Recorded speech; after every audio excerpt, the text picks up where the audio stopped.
Unit 1, Lesson 1A, Exercise 3. Dialogue 1. So, what's Ava like?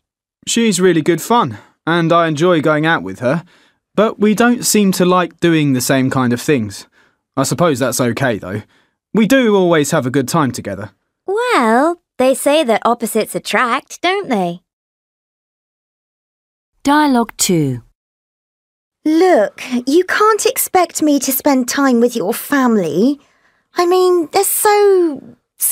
What? What's so special about you and your family? You think you're better than everyone else, don't you? Well, we're from different social backgrounds, aren't we? I mean, it's just... Dialogue 3. Look out! It's that guy from the other day. You know, that one that was shouting at people in the shopping centre. Oh yes, I remember him. We'd better keep away from him in case he starts getting aggressive again. Dialogue 4. Your brother's done really well. You must be really proud of him. I certainly am. He's really worked hard for everything that he's achieved. I hope I can do as well as him one day.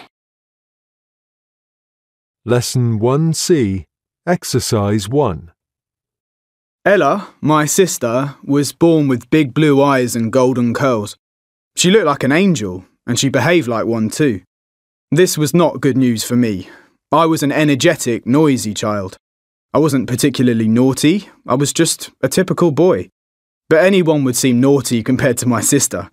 All I heard was, "Why can't you be more like your sister?" And I hated it, and I hated her sometimes.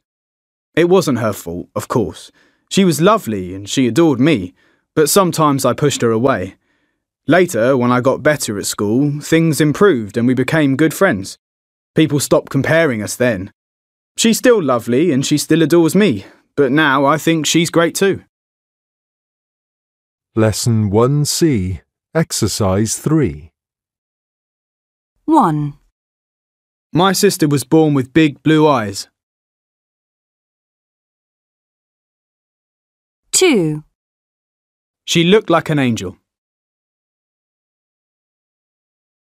3. This was not good news for me. 4. Sometimes I pushed her away. 5. Later, when I got better at school.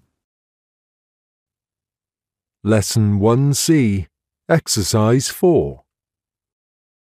1. I don't think you should hang out with Luke so much, Sam. He's not a nice guy, and I don't think he's a good friend to have. Luke's fun. Why are you always commenting on my friends? You don't like any of them. That's not true. I like Jonathan and Charlie. Oh, that's because they're your friends too. Why can't I have some of my own friends? You can, and you do. Plenty of them. But I just think Luke's a bit of a bad influence on you. He'll get you into trouble very soon. You're always acting the older brother, and it's so annoying. That's because I am the older brother and I'm looking out for you. Well, thanks, but I don't need it. I'm old enough to make my own decisions now, and I can choose my own friends. Fine, whatever. Look, I'm just warning you. Have some sense. Be careful and don't go along with all of Luke's stupid ideas. Okay. I know what you mean. He does do some stupid things, but I don't think he's bad. Just silly. He makes me laugh. Okay, fine. Maybe he's okay. But you look after him then. Sounds like he needs it. 2. I'm one of 6, and I had the bad luck to be born in the middle. I've got 2 much older brothers who were born only a year apart and have always been best friends. And I have 2 younger brothers and a sister, and they're triplets. You can imagine what my mum thought when the doctor told her the news. I was 2.5 when the triplets were born, and I think it was a real problem for me. I was still just a baby myself. My poor mum and dad tried to spend time with me, but they were exhausted looking after the triplets. And my brothers were usually somewhere else doing something I couldn't do. It's not that they didn't like me, they were just doing their own thing. So I was really happy when my grandma came to live with us. She became my second mum and did everything with me that my mum wasn't able to do. Grandma was the one who taught me how to ride a bike, tie my shoelaces, and took me to school on the first day. That sort of thing. We're so close now. I don't know what I'd do without her. 3. What was it like with you girls as teenagers? Did you get along? Well, not all the time. Isn't that right, Kathy? That's right, Linda. We've always been close and we got on well as children, but we had problems when it came to sharing a room. Yes. When our parents divorced, we went to live in a smaller house with our mum and we had to share a bedroom again. I was 17 and Linda was 15 and we had a lot of stuff for one small room. You had a lot of stuff, Kathy, and you never put it away. It's true that I wasn't particularly tidy then. You were extremely messy. True. And I didn't realise how messy I was and how much it bothered my little sister until one day I was sunbathing in the back garden and all my clothes came floating out of the upstairs window. Yes. I'm afraid I threw all my sister's things that were on the floor out of the window. The garden was covered with them. I ran upstairs and we had an argument, but I did try to be tidier after that. You did. And the funny thing is that when we studied at university, we chose to share a flat together. And you're quite tidy now, aren't you? Yep. Fortunately, I've improved since then. Lesson 1C, Exercise 5. 1. You're always acting the older brother, and it's so annoying. 2. That's 'cause I am the older brother and I'm looking out for you. 3. You can imagine what my mum thought when the doctor told her the news. 4. I was 2.5 when the triplets were born, and I think it was a real problem for me.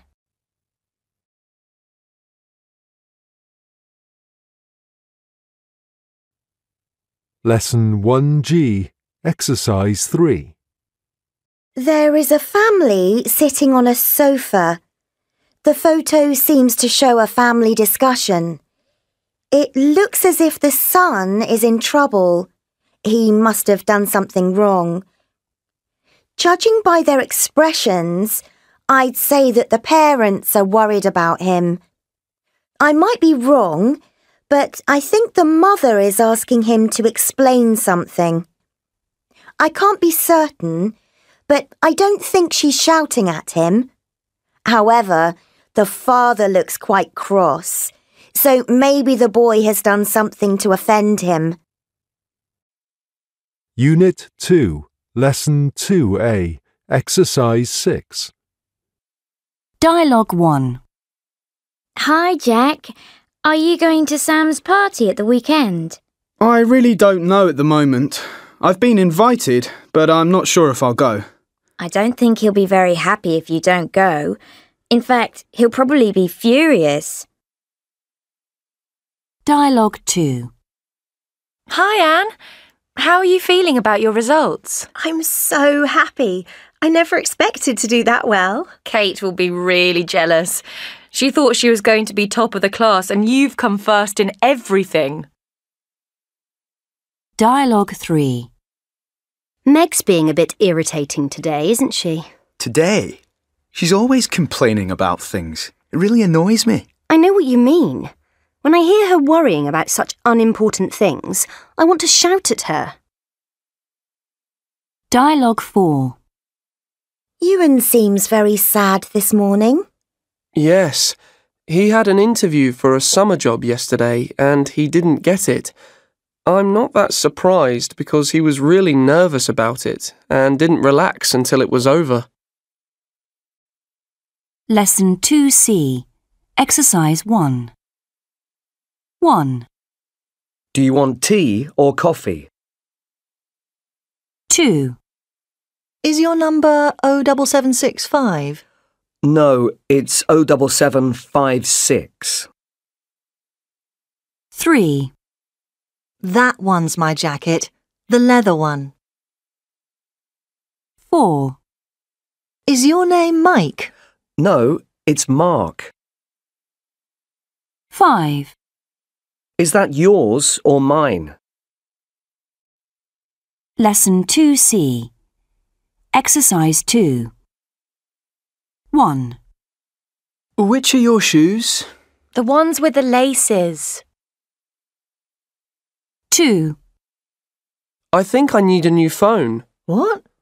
You've got a new phone? No, I said I need a new phone. 3. Can you give me a description of the thief, please? Yes, he was tall and he had blonde hair. 4. Shall we go shopping tomorrow or on Wednesday? Let's go tomorrow. 5. Don't forget your keys. But they're not my keys. They must be Edward's. 6. I'll get your suitcase. Is it the black one or the brown one? The brown one. Lesson 2C. Exercise 4. 1. Do you want a sandwich or a burger?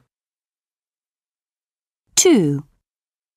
Is your locker number 14? No, number 40. 3. Is this your drink or mine? 4. Have you seen my scarf? It's green.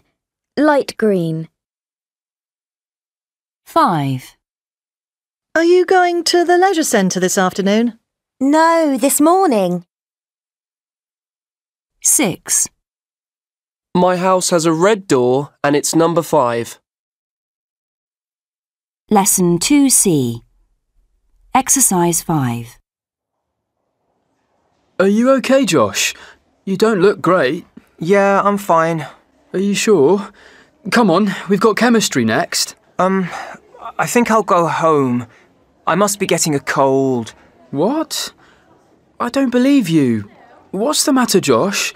You've been acting strangely for a couple of weeks now. What's up? Okay, Max, you mustn't tell anyone. But I'm really worried. I'm in a bit of trouble. What kind of trouble? Tell me. Well, you know those new friends that I've been hanging around with after school? Yes, and I don't know why. They're not your friends, and they're a bit scary. I know. I just thought they were cool, you know? And they started talking to me, and I was flattered. So, what happened? Well, the other day, we went to the shops, and they stole something, and then they dared me to steal something as well. Oh, no.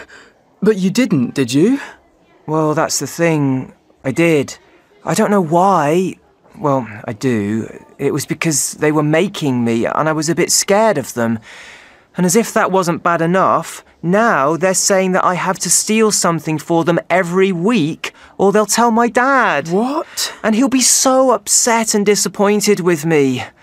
Oh, I don't know what to do. Hang on a minute. First of all, you can't do what these guys are saying. You'll end up doing worse and worse things. You have to get out of it now. What did you steal? Some cans of drink. Look, this is what I think.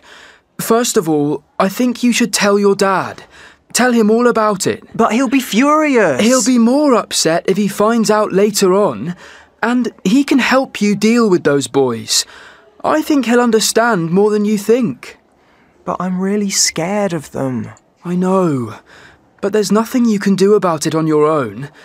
You need help from somewhere. School, or the police, maybe. Oh, no. Look, I'll come with you and we'll tell your dad. Would you? Oh, that would be brilliant. He likes you.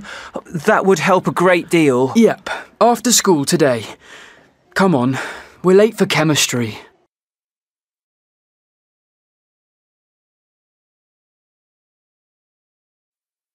Lesson 2G. Exercises 2 and 4. Can I have a word with you about something, please? Of course. What is it? I didn't want to bring it up, but I feel that I'm doing all of the organising for our holiday. Do you? Like what? Well, it's just that I've already researched the holiday and found the hotel and the flights.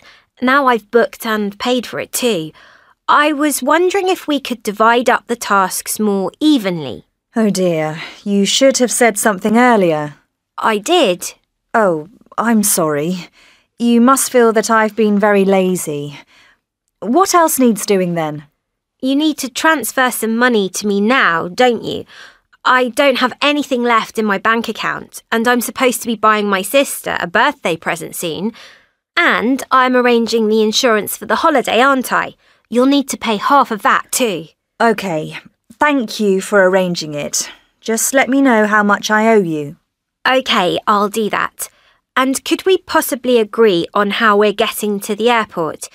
You said you wanted to go by train, didn't you? But I thought perhaps we could go by coach. It's much cheaper than the train, isn't it? I suppose so, but I have a rail card. Let me have a look and see how much discount I can get for us. OK, great. And we need to buy some currency, don't we? Maybe next week? Why don't we both go to the bank and sort it out together? That's a good idea. Let's do that. And why don't you come round to my house one evening this week and we can research things to do and see while we're there? Thanks. I'd love to. Unit 3, Lesson 3A, Exercises 4 and 5. Speaker 1. I'm not bothered about what we do. I'm not particularly interested in that film, but I don't feel like going to the theatre. I'll let you decide because I don't really mind. If we decide to go to the theatre, we'll have to buy the tickets soon. Although, to be honest, I wasn't expecting you to show any interest in going to a musical. Speaker 2. I really don't know what I have to do. I've tried pressing this button and nothing happens. But that's what it says I have to do in the manual. To be honest, I think that if I press it too much, I'll break it. Really, I'm useless with technology and I don't know how anything works. Speaker 3. What? You're joking? No, I can't believe he did that. I know. I would never have thought David was capable of doing such a thing. He seems to think that by making people frightened of him, he'll be able to get what he wants. He doesn't realise that if he continues like this, he'll end up with no friends at all. Speaker 4. Well, Kate, you didn't work hard enough, did you? If you don't put the work in, you won't get good results. I have to say, I'm disappointed with you. You are an intelligent girl. If you get more involved in your work and pay more attention, you will do well. If you don't, you won't. It's as simple as that. Lesson 3C, Exercise 1. 1. Hi guys, how's things? 2. Would you be so kind as to sign here, sir? 3. It's great to meet you. I've heard loads about you from Anna. 4. Mrs. Brown, may I introduce you to my father? 5. Fancy getting a pizza on the way home? 6. Good afternoon. How may I be of assistance? 7. I'm terribly sorry. I don't know how that happened. Allow me to fetch you another. 8. Gotta go now, guys. See you later. 9. I wonder if you could help me. I appear to be lost. 10. No worries. Another time, maybe. See you later. Lesson 3C, Exercise 2. 1. Hey, I forgot to tell you. Joe and Anna are moving to Paris. Really? Isn't that a bit sudden? How did that happen? His company offered him a job out there. They're going for at least a couple of years. 2. The girl said to the boy, "You would be a good dancer except for 2 things." And the boy asked, "What 2 things?" And the girl answered, "Your feet." 3. And then the wicked witch cast a spell over the princess, which put her to sleep for 100 years. She lay in a glass casket with roses growing round her, and people named her Sleeping Beauty. 4. I'd like you to tell me a little about your current job, Miss Harker. Certainly. For the past 2 years, I've been employed as a designer for a clothing company in London called Inspirational. 5. The one good thing about this film is where it's set. The back streets of Rome provide a dark, atmospheric backdrop to the action. It's unfortunate that the action itself is rather far-fetched at times. 6. You rang, my lord. I did, Milton. Has there been any message from Lady Honoria today? I'm afraid not, my lord. Are you sure, Milton? Quite sure, my lord. Were you expecting something? It's of no importance, Milton. You may go back to your duties. Very good, my lord. Lesson 3C, Exercise 3. 1. Good morning, Miss White. Please take a seat. Thank you. I've studied your application form in detail. Perhaps you would like to tell me in your own words why you would like to study at this college. 2. How do you think they're going to get on in San Francisco? Great, probably. Why? Do you not think so, Stella? Well, what's Maria going to do out there? 3. A British comedian has announced his intention to perform on tour around the world, and not just in English. This popular show will be performed in 28 countries. 4. Excuse me? Can I help you? Can you tell me where the bus stop is for the London Eye? Lesson 3C, Exercise 4. 1. Good morning, Miss White. Please take a seat. Thank you. I've studied your application form in detail. Perhaps you would like to tell me in your own words why you would like to study at this college. It appears to me that the courses offered are the ones most suitable for my interests. I'm keen to pursue a career in the sciences, but I would also like to continue my language studies. The biology with French course seems to offer me just that. What's more, it's the only course that offers biology in French. Other courses keep these areas separate, but to be able to study the sciences through the medium of another language would be a wonderful opportunity. And how do you think you might get on with that? Well, I should imagine it won't be easy, especially at first.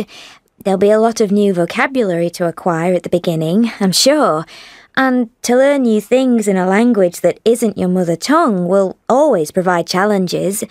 However, I'm confident that I can rise to the challenge and I'll do extra work if necessary to achieve the level I need. Indeed. What do you currently do to practice French outside of your school studies? I have conversation classes with Veronique, a French teacher who lives in my town, and I have a pen friend, Hélène, who I correspond with and who I'm visiting again this summer. We've been friends for a few years now and I know her family really well.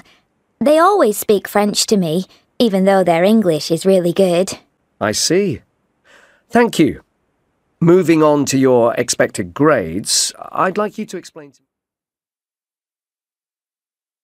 2. How do you think they're going to get on in San Francisco?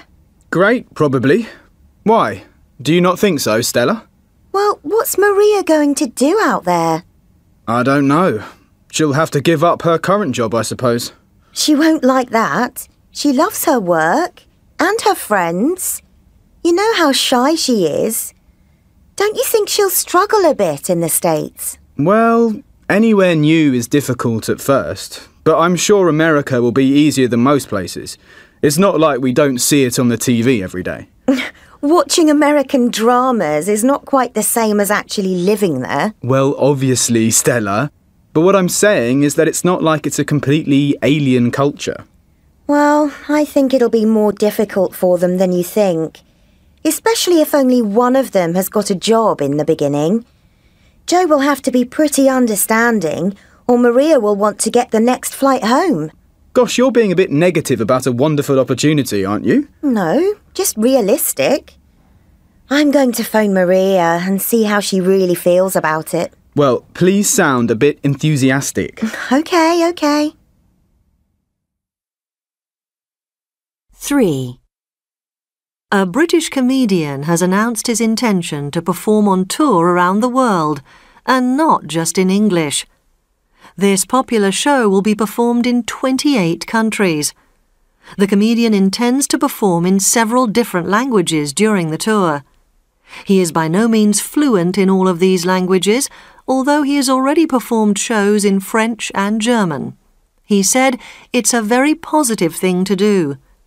He thought that London was a great place for comedy, but he also wanted to communicate in other countries.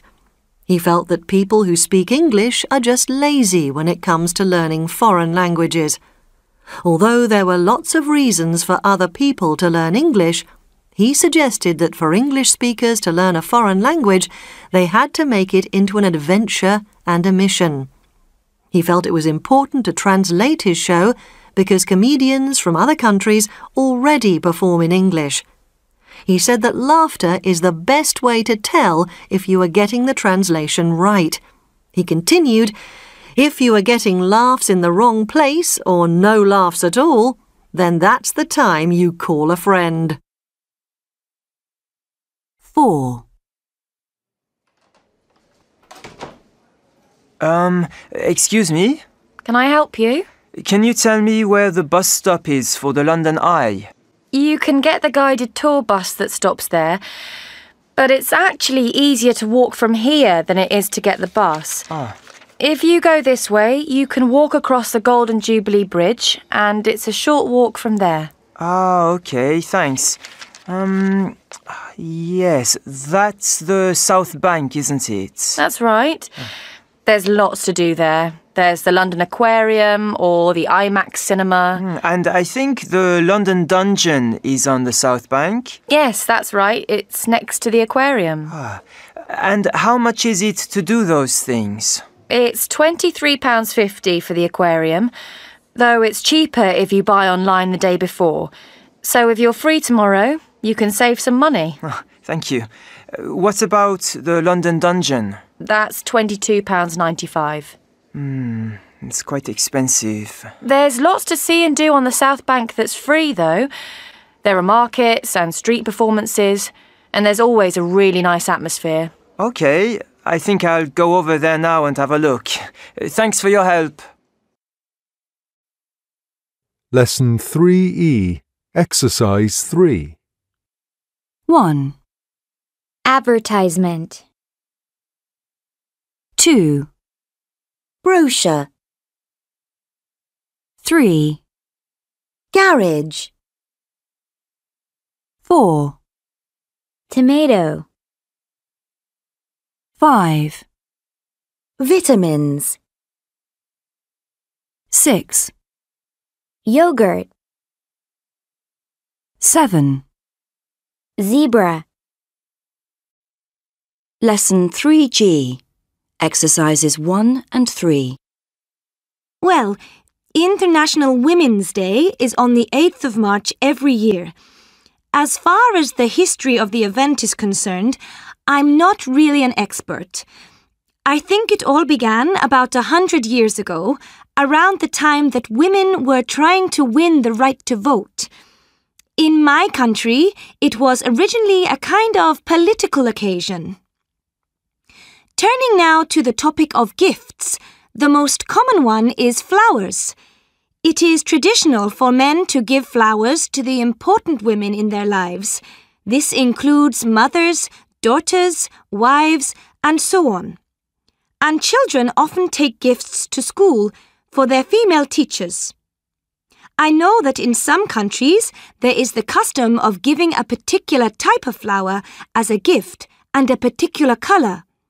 This is not the case in my country. That brings me to the subject of marches on International Women's Day. In my country, there's sometimes a march on International Women's Day, but it isn't really a custom. I know that in some other countries there is always a march. The purpose of the marches is to demand equal rights for women. There's something else I'd like to talk about. National holidays. International Women's Day used to be a day off work for everyone. I think this is still true in some countries, but not in my country. I think it's a really important day and should become a national holiday again in my country. That's my opinion, anyway. Unit 4. Lesson 4A. Exercises 3 and 4. So where are we going to go? We haven't got much money, so we can't go far. Why don't we do a house swap? Then we wouldn't have to pay for accommodation and we could afford to go somewhere like New York. We live in a small, boring town. Nobody from New York will want to come here. OK, let's go on a package holiday. As long as we don't go in August, we're sure to find some good offers. A package holiday? There'll be lots of families with screaming kids. And the local towns will be full of awful tourist attractions and souvenir shops. No, thank you. I prefer to do something active. You know, we could go on a volunteering holiday. Volunteering? You mean sleeping in old buildings that are falling down and spending a week repairing some old castle that is halfway up a mountain that nobody can get to? Why not? Why not? Because working is not my idea of a holiday. That's why not. Oh dear, this is going to be difficult. Just a minute. There is something that we both like and that would be quite reasonable. Cycling. A cycling holiday? Yes, that sounds like a good idea. We could get the ferry over to Ireland and visit the beaches on the west coast. Good idea. There's very little tourism there, and it's so beautiful. Right, let's check out tickets for... Lesson 4C. Exercise 3. 1. John, where are you? I've been waiting here at Dino's for half an hour. I've already had 2 coffees. Darling, did you not get my text message earlier? I'm so sorry. I'm just out of the meeting. It went on, and then I was asked to write up the meeting notes. I'm just finishing up now. Well, we've missed the 6:30 film. The next showing is 2 hours after that, I think. Can you get here soon so that we can get a bite to eat first? Of course. I'm on my way now. 2. Oh, that's lovely. Turn around. Oh, yes, you should definitely get that for your holiday. You think so? OK, but I've got to stop buying stuff now. I'm supposed to be travelling light for this trip. That will be the first time then. Anyway, I've had enough now too. Fancy a coffee or a bit of lunch even? It's a bit early, I know, but I'm really hungry. Me too. Why not? Come on. 3. Mum, have you seen my rucksack? I think it's in the attic. What do you want it for? Well, Andy and his family have invited me to go camping next weekend. It's okay if I go, isn't it? Of course, but please get all your homework done during the week. Will do, Mum. Hey, what's for dinner? I'm starving. Chicken. But have a snack now if you want. It won't be ready for another hour at least. 4.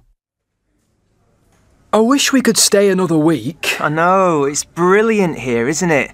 I love the pool and the beach and the food. And the ice cream is fantastic. Yeah, I wish we could have one more before we go. Dad says we've got to pack our suitcases. Maybe if we hurry up, we can get one before the bus arrives. When's that then? I don't know. 4 o'clock? The flight's at 7:30, I think. Come on, let's pack. Lesson 4C. Exercise 6. John, are you ready? Come on, let's get down early for breakfast for once, or all the best food will be gone. What do you feel like doing today?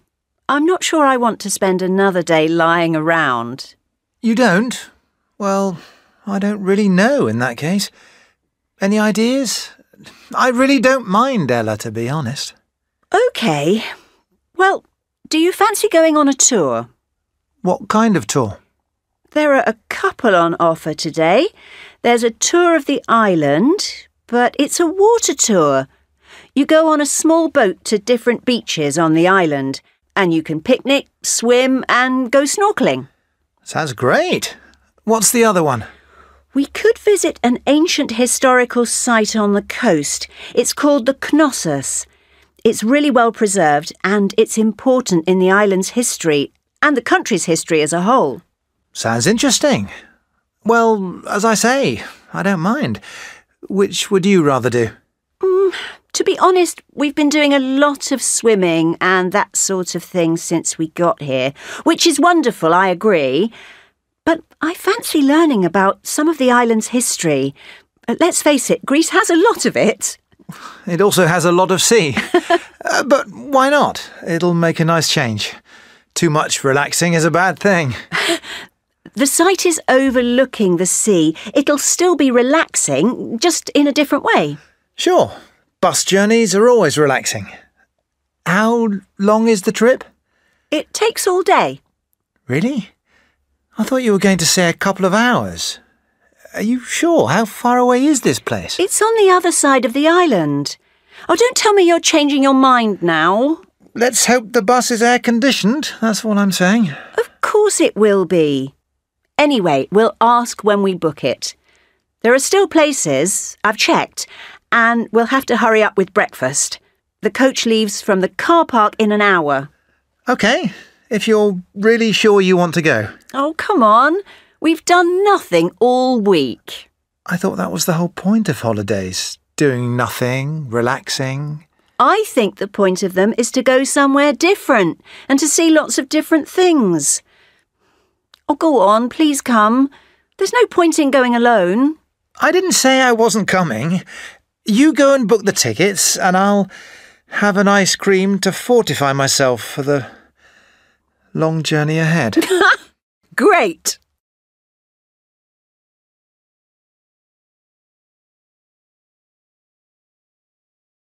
Lesson 4G, Exercises 2 and 3.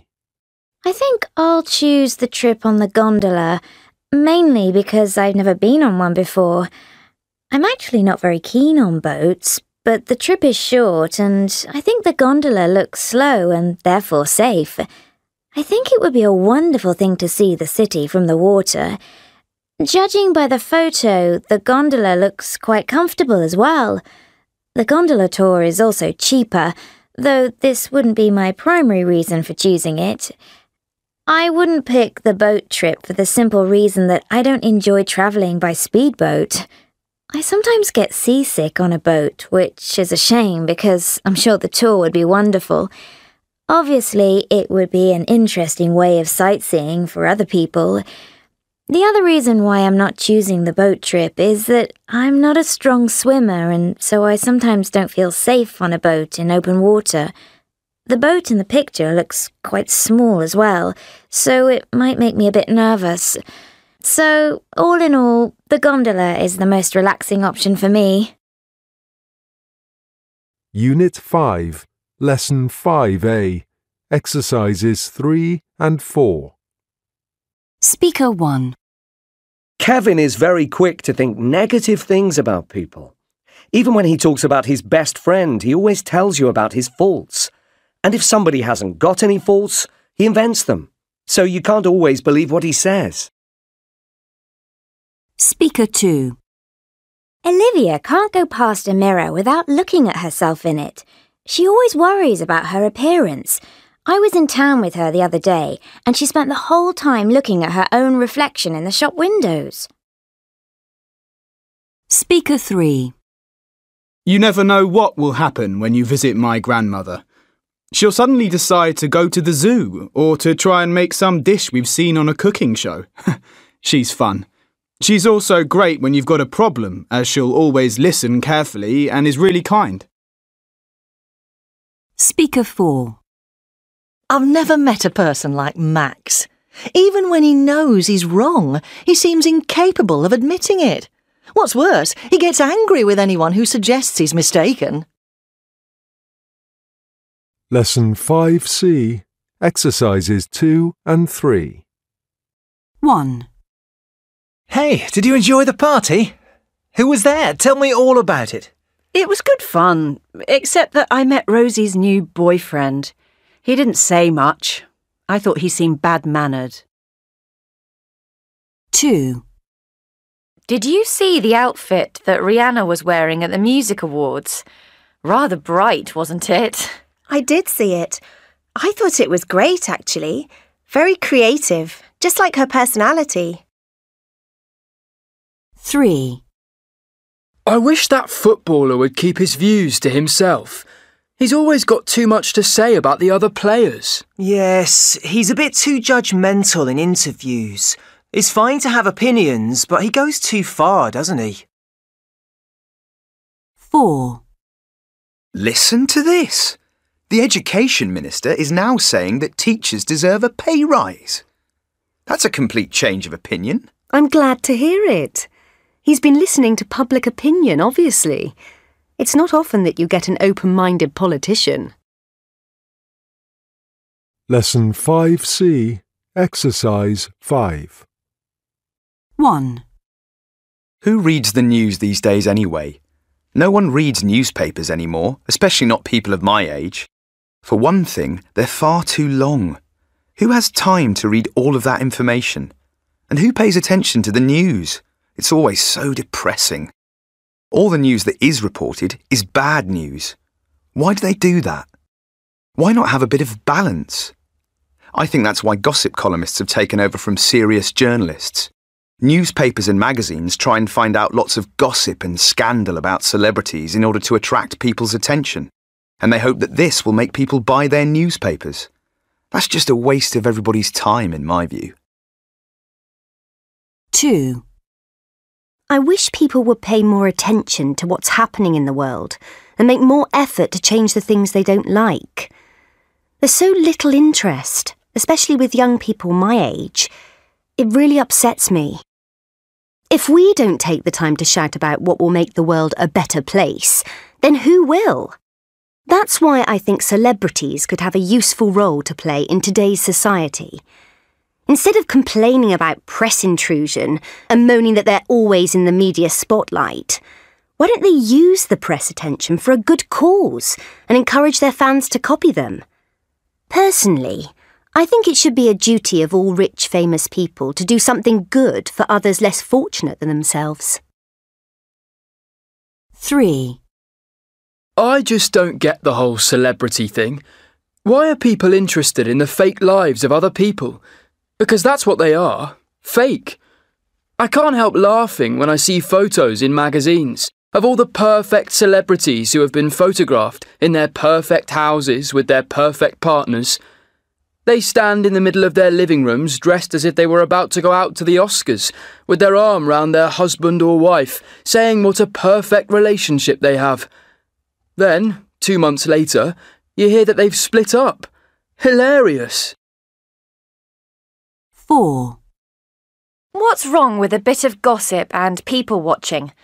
Wasn't it Oscar Wilde who said, "There is only one thing in life worse than being talked about, and that is not being talked about"? People have been interested in other people's lives since the beginning of time. Human interest stories are just that. Stories that are interesting to all of us humans. People always want to talk about themselves, what they do, what they think, what they've got. Celebrities are no different. I look through magazines in the hairdresser's or dentist's waiting room like every other person there. Those papers and magazines are there because people look at them. And anybody who says they don't pick one up is not being entirely honest.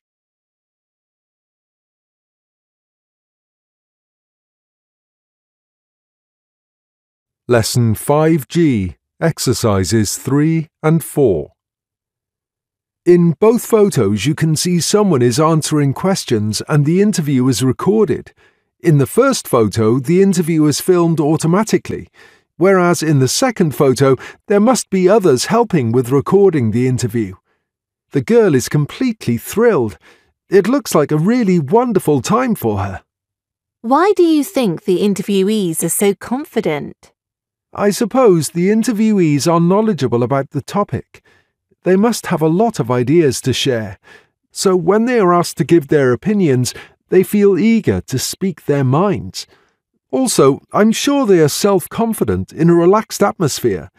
If you answered an interview in a tense context, you'd be totally miserable.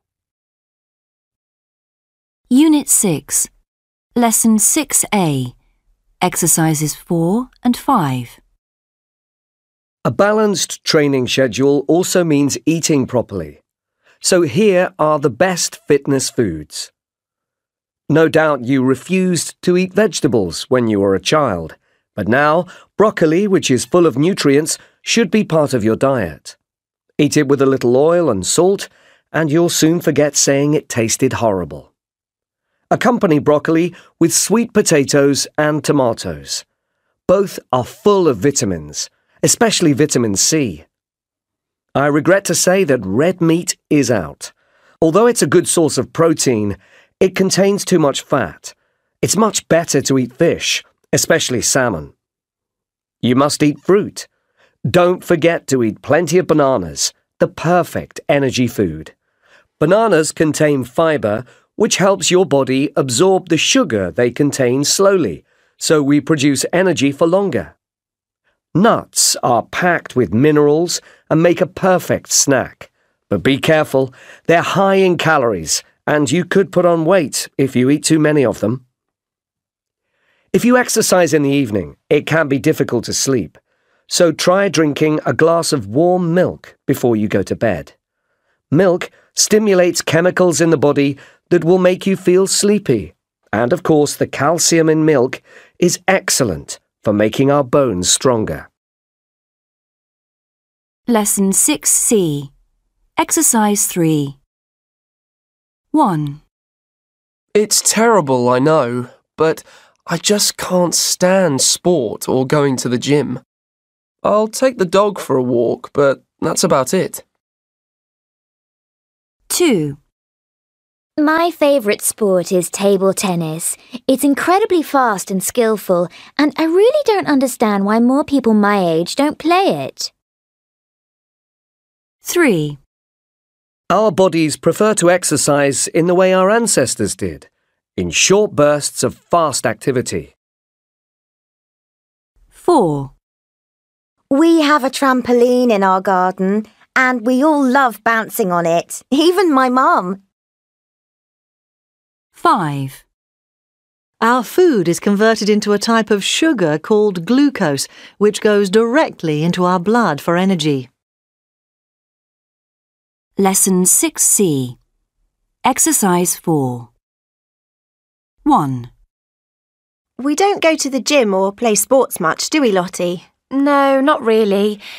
We have to do sports at school and that's okay, but it's not really how I like to exercise. No, we prefer dancing, specifically ballroom dancing. Yes, we've been going to classes together for years, since we were 10. And we've both got partners. I've been dancing with Dave for 4 years. He's 1 year younger than me, but he's really good. And my partner's Jonathan.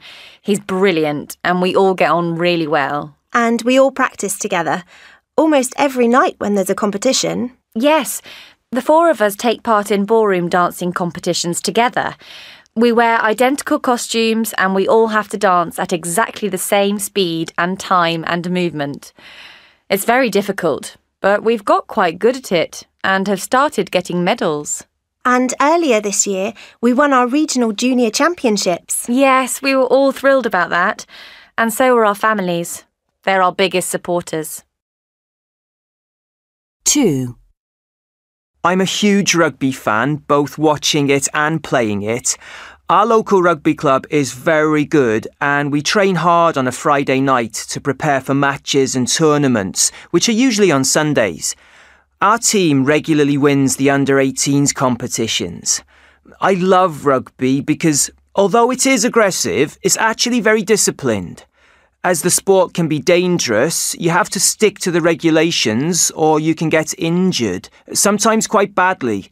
Our coaches are very strict with us and make sure no one does a risky move that could endanger someone else. But it's still a fast and furious sport, and I've always got bruises. 3. Professor, can you explain some of the benefits of exercise for us and our bodies? Certainly. Firstly, exercise requires oxygen, so you breathe faster and your heart pumps more blood to your muscles, which become stronger. The heart is a muscle too, and it needs exercise to keep it strong. What else happens in the body? Well, with regular exercise, the lungs become stronger and more efficient over time, and your bones become stronger. These are really important changes for later in life, but it appears that one of the most important effects that exercise has is on our brains. Oh, and how is that? Exercise increases blood flow to the brain, which immediately helps it function better and encourages your brain to work at optimum capacity. Really? I didn't know that. Yes. And during exercise, our brains release chemicals which protect the brain and the body and improve our mood at the same time. Over time, this can have a really positive effect. So it's a win-win situation. Yes. Regular exercise is the key to a healthier and happier life.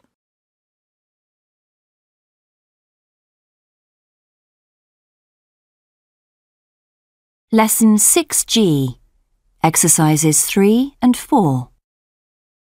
What seems to be the matter? Well, I've hurt my foot. Let me see. Where exactly does it hurt? Right here at the top of my toe. Can you stand and put weight on it?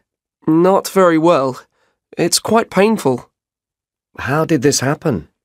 I was helping to carry heavy boxes to the garage, and I dropped one on my foot. Oh dear. Well, it's very swollen and bruised. I think I'm going to send you for an X-ray, just to check that nothing is fractured. What do you mean by fractured? Broken. There are many small bones in the foot. They can be quite easy to break. Oh, I see. It's important to keep your weight off the foot in the meantime. Keep your foot up, preferably higher than your body.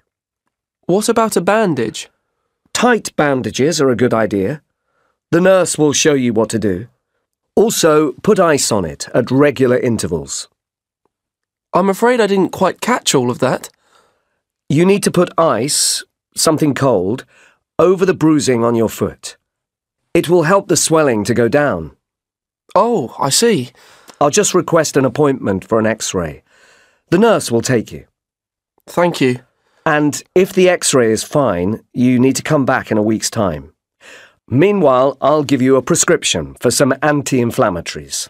And how often do I take them? Once every 4 hours for the next 3 days. Thank you, Doctor. Unit 7, Lesson 7A, Exercise 3. Dialogue 1. Look, Tom, I'm afraid that I'm not going to be able to come to the cinema tonight after all. Oh dear. Why not?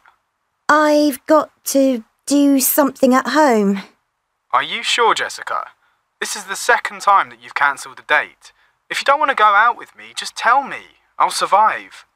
But Tom, I do want to go out with you. It's just that... Just tell me the truth, Jessica. I will. It's just difficult. You see, it's my parents.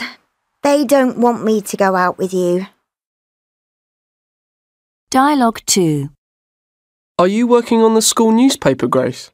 Yes, I'm just adding a photo to my article about our school trip. But who's that? It's Molly. Molly? But that doesn't look anything like her. Well, I've just improved the photo a little. A little? Even her parents wouldn't recognise her. You can't do that. What about the article? Have you been honest about what happened? Well, I've made it a little bit more interesting. Otherwise it would be boring. You mean you've invented things? Invented things? I'd never do that, Leo. I've just made things seem a little funnier than they really were. But the idea of a newspaper is to explain what really happened. Oh, come on. I'm not lying to anyone. I'm just making it a little more entertaining. Lesson 7C. Exercises 1 and 2. 1. Is that letter for me? 2. No, that's not right. Let me show you.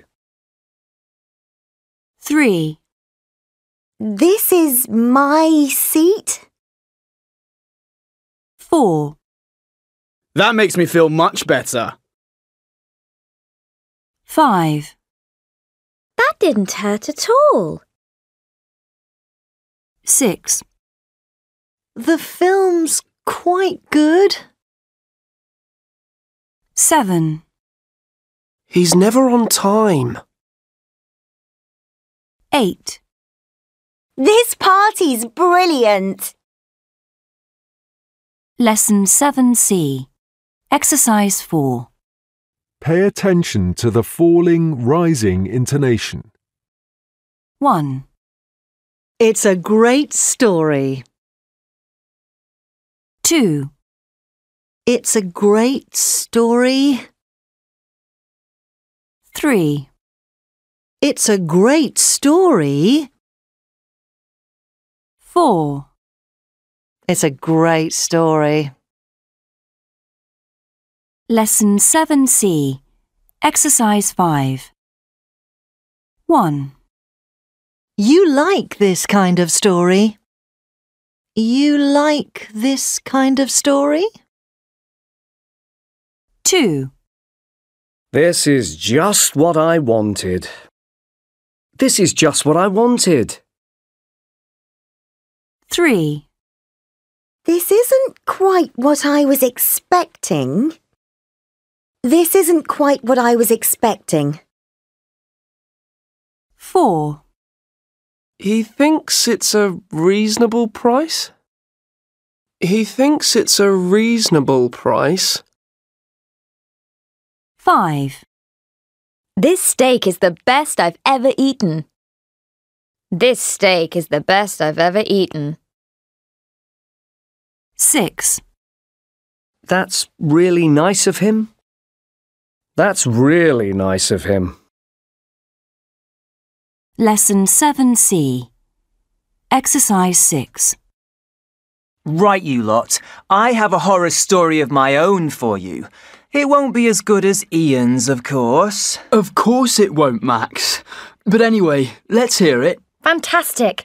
Is it as scary as the first one? Hope not. Don't worry, Caro. Are you going to listen or what? We're all ears. I hope it isn't true. Shush, Caro. Well, this story takes place on a cold, stormy night deep in the Irish countryside. John, a student, was by the side of the road, hitchhiking. The storm was so strong that he could hardly see anything at all. He was desperate.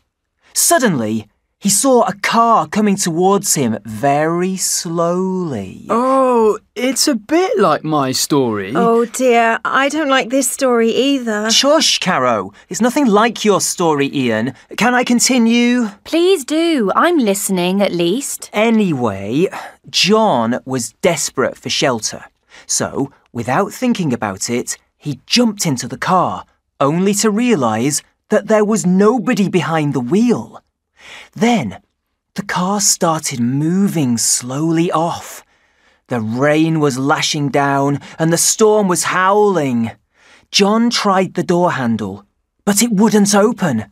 He began to panic. Good grief. The car started to pick up a little speed. Frightened, John peered out of the window and could just make out a bend in the road. He was terrified and thought he was going to die. Oh no! Shh!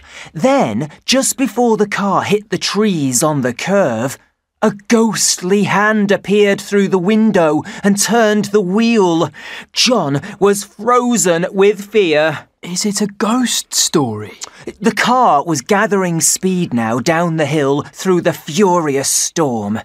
John clung on in terror. Finally, he could make out a light in the distance. People!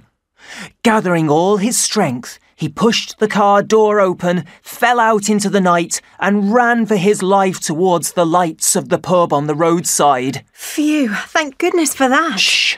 Soaking wet and exhausted, John staggered into the pub, dazed and shaking, and started telling the few people there about the terrible experience he'd just had. I bet. Suddenly, the pub doors burst open again. Oh no. 2 men came into the room. Like John, they were wet to the skin and out of breath. They looked around the room and spotted John crying in the corner. One man said to the other... What? He said, "Look, there's that idiot that got into the car while we were pushing it." Brilliant, Max. That's hilarious. You had us on the edge of our seats thinking something horrible was going to happen. Yes, very clever. Now I do like that story. What a relief. Always happy to entertain. Well, there are plenty of funny urban legends, as well as the horror ones. True. And it was better than my story. Nah, mate. Anyway, Caro, you make a good listener. You believe anything anybody tells you. That's not fair. Oh, well, actually, you may have a point there, Max. I can't help it if I'm naturally trusting, can I? It just means you're a very nice person, Caro. Much nicer than Max. Hey! But Jill's right. You are nicer than me, Caro. Come on, you lot. I'll buy you all a coffee. Well, that's unexpectedly nice of you, Max. Let's go, guys, before he changes his mind. Lesson 7D. Exercise 2. 1. The weather's too hot for me. I can't stand it.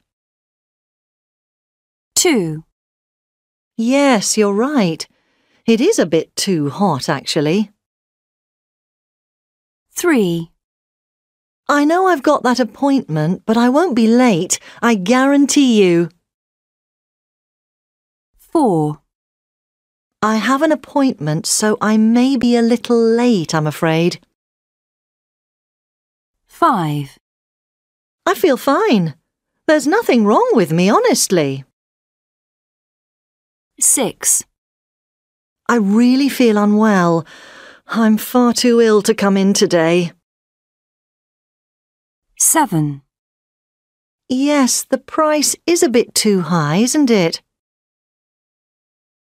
8. How much? That's ridiculous. That's a lot more than I'm prepared to pay.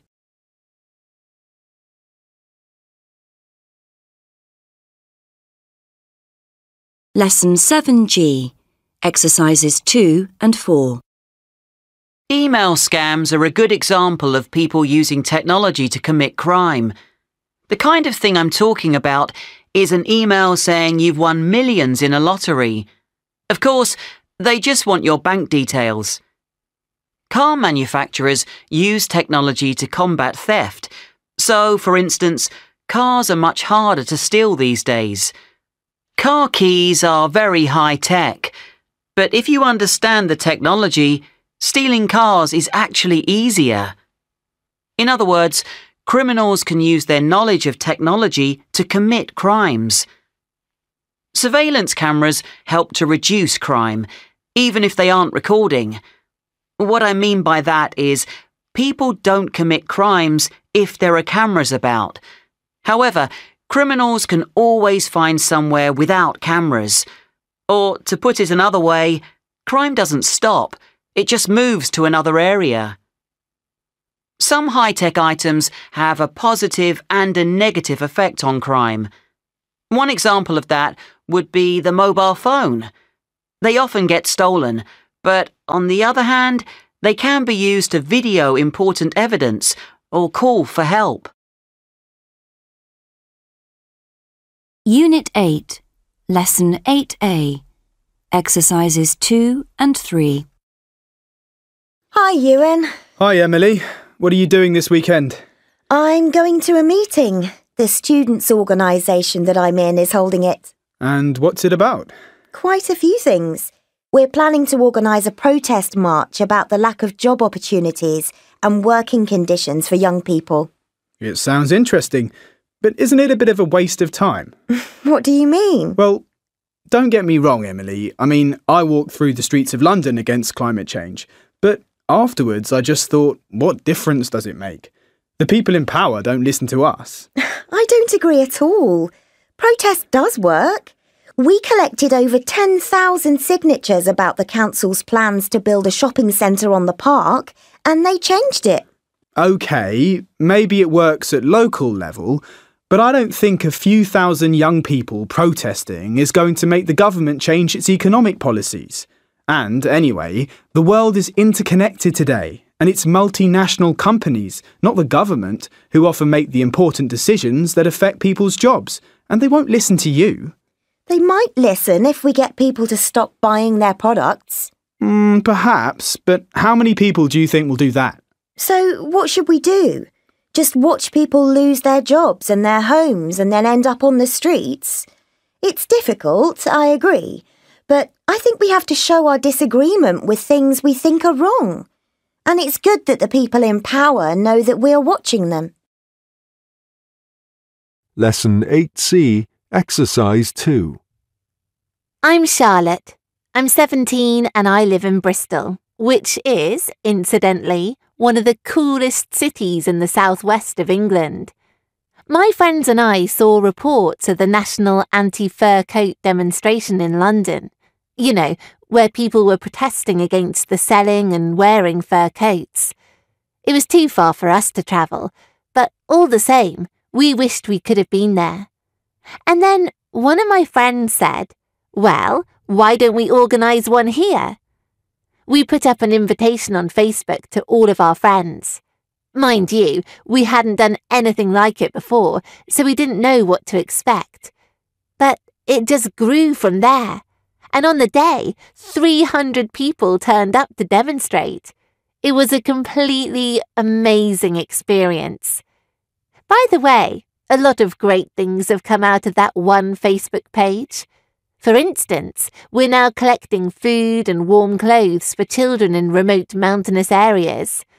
We're only young, but even so, with Facebook, we're effective. Lesson 8C, Exercise 4. 1. I'm not sure who to vote for. Even so, that's no excuse not to do it at all. 2. We couldn't go to London to demonstrate. Still, we managed to protest effectively in other ways. 3. I don't really understand how Twitter works. Nevertheless, I will try to use it. 4. My sister went on a protest march at the weekend. Talking of protests, did you sign that petition about equal rights? 5. Scientists say it will be difficult to reverse global warming. All the same, it would be better to try to do something about it. Lesson 8C, Exercise 5. 1. As a journalist, I can say that hashtag activism is here to stay. In the past few years, a solid Twitter presence has become essential for any good protest movement. For instance, a hashtag slogan links all posts together into a debating forum so that people can easily find and join in the discussions. Incidentally, for those of us who work in the media, news is more and more often made on Twitter than through official channels. So I don't think it makes sense to distinguish between online and offline activism anymore. Social media is not a substitute for actual demonstrations, but a complement to them. Demonstrations are organized on Facebook. Then people go on protest marches with hashtag slogans on their banners. Therefore, other people can see them, go online, and join the protest. Digital and traditional activism feed into one another. That's real life today. 2. A rather interesting reaction happened with teenagers a while ago in the States. Thousands of teens wanting to make a point against the perfect bodies found in magazines started posting photos and videos of themselves with acne, body fat, etc. They used the hashtag #Don'tJudgeChallenge. You know, the hashtag was used over 2 million times. However, some teenagers then started making themselves intentionally unattractive. For instance, they painted on spots, big eyebrows, big glasses, or missing teeth, and took photos. Then slowly changed themselves to show that they were attractive after all. Then a backlash started with thousands of other teenagers criticising it on Twitter, saying that the videos didn't empower teenagers, but gave the message that people who naturally have bad skin, wear glasses, or that sort of thing, can never be attractive. So then a new hashtag was formed called Beauty in All Challenge, encouraging people to embrace their individual, personal beauty.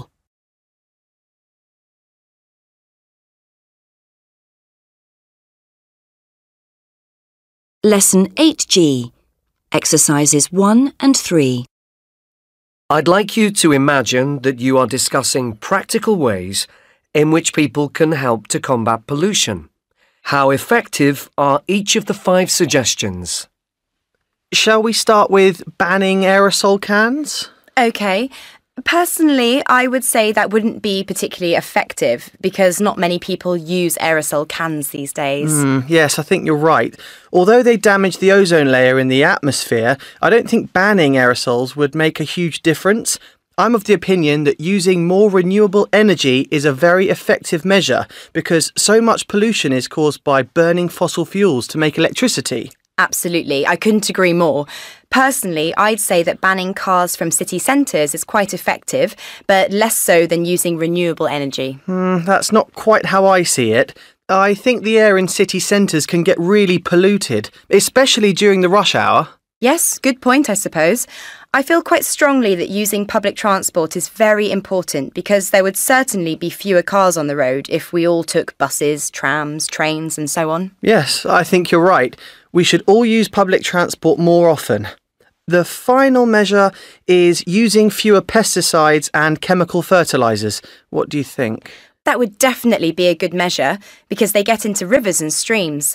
Not only that, they can kill other plants and wildlife as well as the pests. I'm with you on that.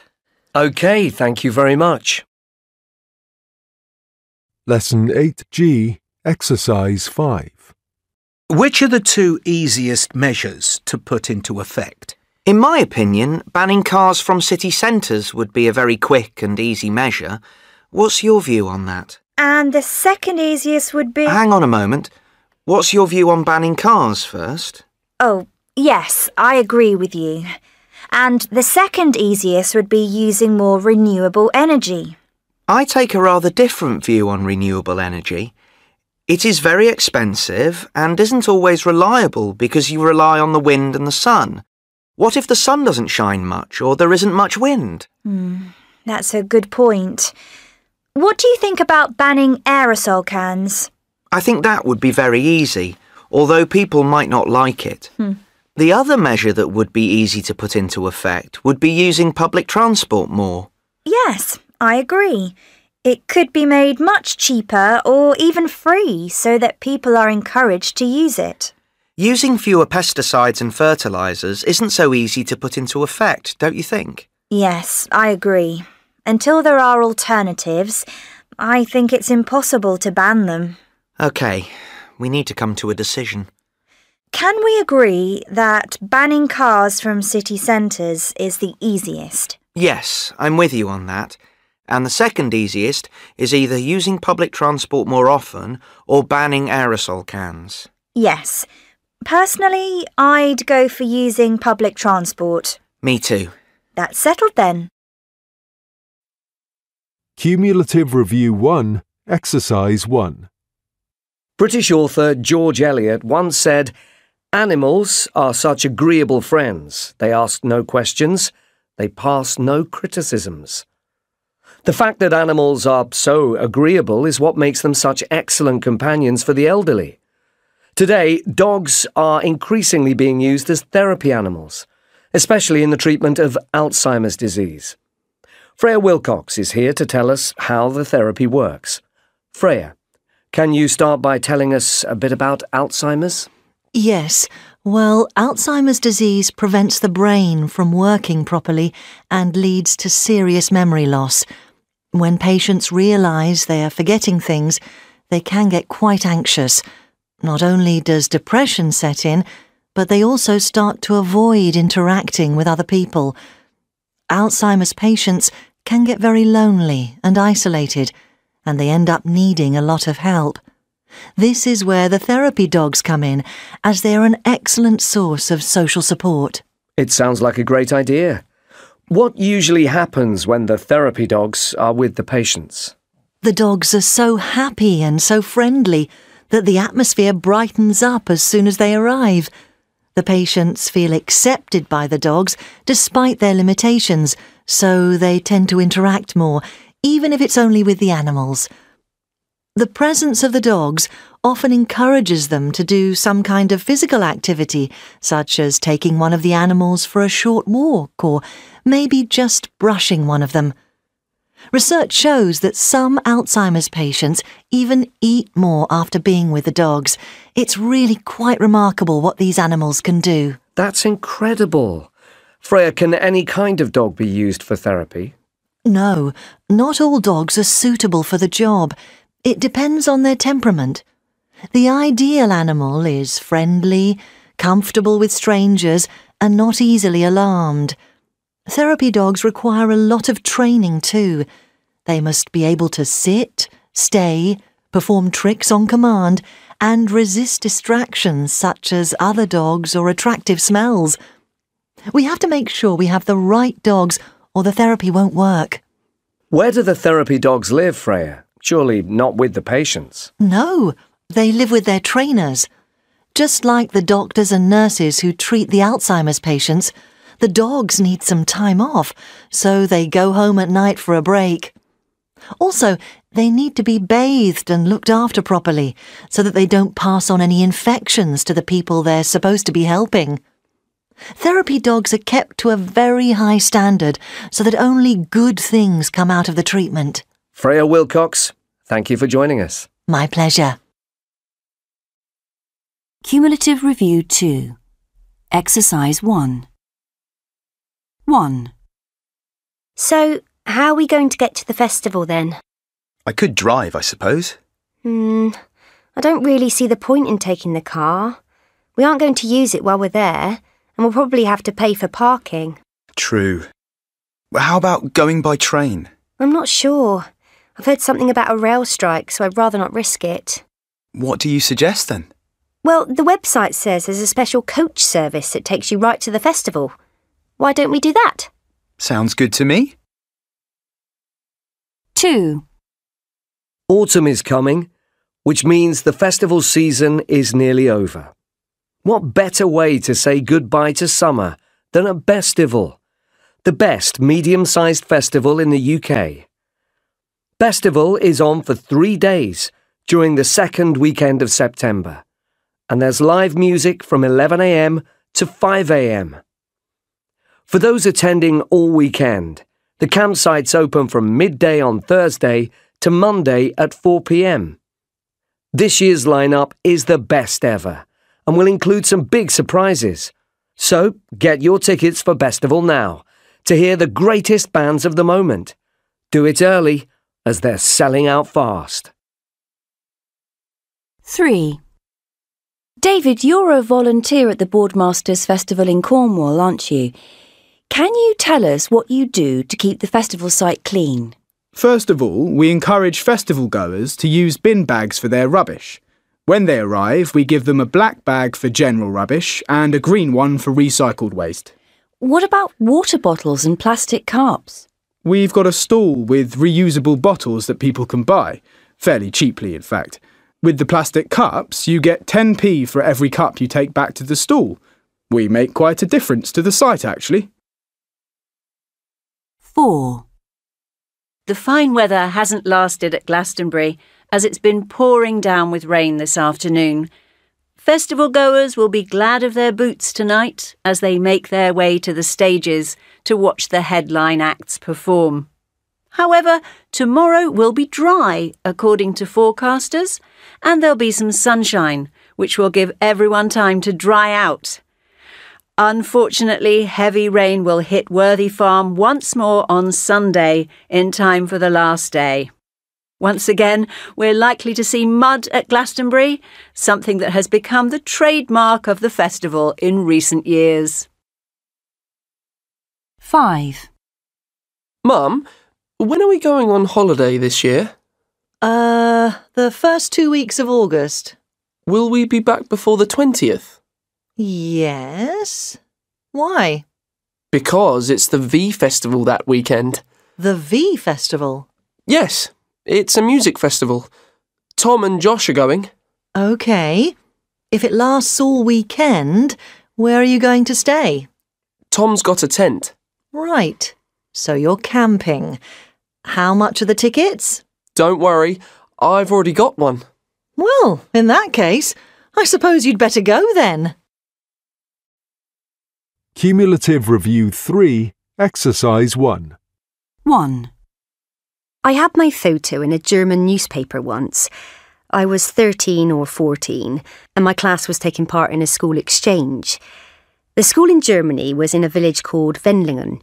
It's in the southwest of the country, near Stuttgart. Anyway, when we landed at the airport, my ears were really hurting after the flight, and I just wanted to go somewhere quiet. I suppose I must have realised that someone was taking photos, but I didn't really care at the time. So it was a bit of a shock to see my photo in the paper the next day. In the photo, I'm shaking hands with my host family and looking extremely uncomfortable. 2. There was a photo of me when I was really little in our local free magazine. I must have been about 6 at the time, because it was my first day at a new school. We'd just moved house, you see. You can see me standing at the front of the queue in the playground, waiting for the teacher to take us to our classroom. I'm wearing a black and yellow tracksuit and carrying a folder with my name on it. It's a pretty good photograph, actually, as it captures the atmosphere of the day. The children wandering around, looking a bit lost, and the teachers walking towards them, wondering what the next year will bring. I'd love to know who took it. 3. I always used to love sports day at school, not because we didn't have any lessons in the afternoon, but because it was the day that I could show everyone that I was good at something. You see, I was the best in my class at running. I was the best in the year, in fact. So I would always win the 100-metre and 200-metre races. The races were fun, but the best part of the day was getting the medals and having my photo taken. I always felt on top of the world during the medals ceremony. And you can see that reflected in the photos. There's one in particular where I look as if I've just won an Olympic gold. 4. The only time I've had my photo in the newspaper was when I was about 11.